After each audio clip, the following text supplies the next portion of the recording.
Mwiriwe neza abakunzi bacu, nongeye kubaha ikaze kuri Hit TV, mukore subscribe. Hano ngiye kubereka ukuntu duteka imboga. Hari imboga zitandukanye. Hari abantu badakunda kurya ibishyimbo, noneho umuntu udakunda kurya ibishyimbo ashobora kubirya muri ubu buryo nk'uko mubibona hano kuri kamera yacu.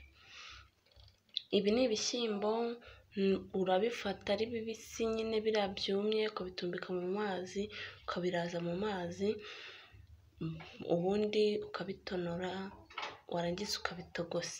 Ubu hano mubibona mu isafuriya yanjye namaze kubitogosa, byahiye. Noneho hano nateguye ibirungo ngomba gukoresha muri ibi bishyimbo byanjye.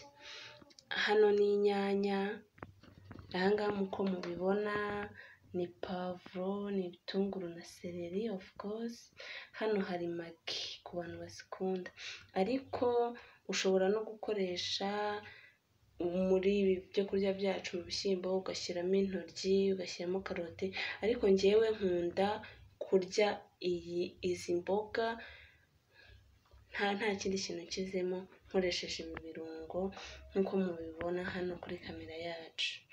Noneho dutangire dukarange mubibone neza ukuntu bigenda.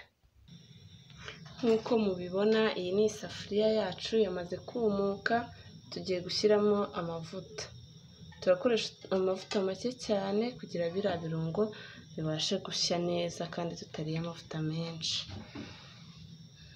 Amavuta yacu namara gushya turashyiramo ibi birungo, turabishyiriramo icyarimwe, ntabwo tugenda dushyiramo kimwe kimwe.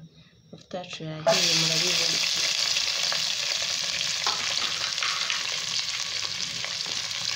Turafata akamamiyo kacu tugaragura.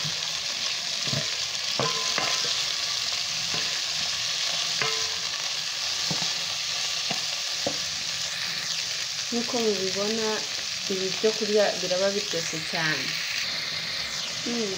Ibirungo byacu biri guhumura, urabibona biri gushya neza, urabireka bigashya byitonze neza nyine, namwe murabibona urabihishije neza, nibwo ukora imboga ziryoshye.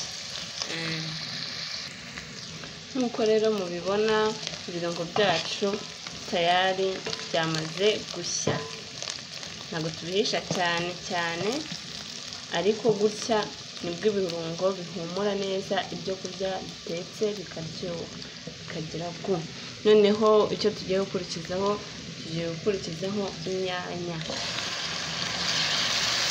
Izi nyanya turaziteka nazo zishye birumvikana, noneho dukore imboga ziryoshye. Nk'uko mubireba rero turapfunduye inyanya zacu, murabibona ko zirimo zirashya.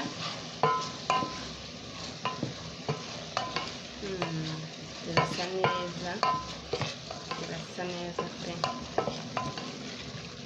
Ibi biryo bifite umuhumuro ntabwo mwabasha kubyumva.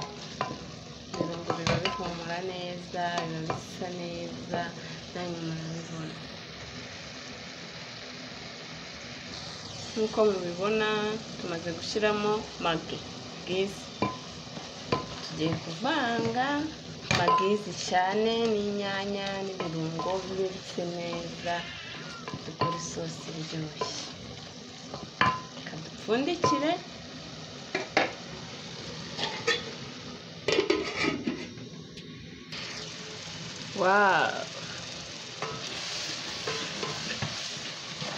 Za mboga zacu zirahiye.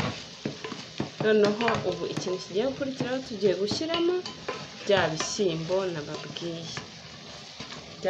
Bya bishyimbo naberetse, bya bishyimbo uba wabanje ugatumbika mu mazi ari bibisi, wamara kubitumbika mu mazi bimaze gutumbama ukabikuramo, ukabifatira umwanya ukabitonora, biriya bishishwa by'inyuma ukabikuraho, wamara kubitonora ukabitogosa bigashya, warangiza ukabikorera isosi nk'iyi.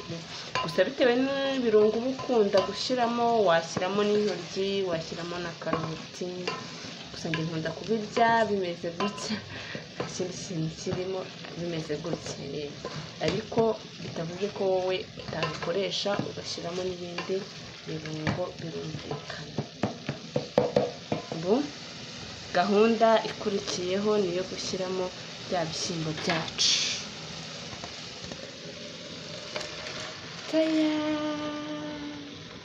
Murabibona birasa neza, birasa neza cyane. Turabivanga rero, turabivanga dukore isosi iryoshye. Ni abantu mwe mudakunda kurya ibishyimbo, ibi biryo nubirya umva ndakubwiye, uza muze kumbwira muri komanteri, ndabinginze muze kumbwira ukuntu bimeze. Mwabibonye birasa neza, ibiryo byacu bikaba birahiye. Muzi ukuntu izi mboga bazita?